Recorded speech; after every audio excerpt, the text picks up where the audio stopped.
लाहौर में dolphin police की बड़ी कार्रवाई, 2 डाकुओं को गिरफ्तार कर लिया। हमारे नुमाइंदा मोहम्मद नवीद गुरैया की तफसील के मुताबिक लाहौर में डकैती की वारदात के बाद मुलजिम को डॉल्फिन पुलिस ने गिरफ्तार कर लिया।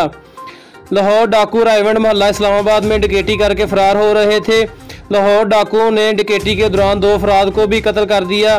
डाकुओं ने कत्ल और डकैती के बाद काफ़ी मोटरसाइकिल सवारों को कुचल दिया। डॉल्फिन पुलिस को इतला मिलने पर डॉल्फिन पुलिस ने मुलजमान को रास्ते में घेर लिया। डाकुओं ने डॉल्फिन पुलिस पर फायरिंग भी की।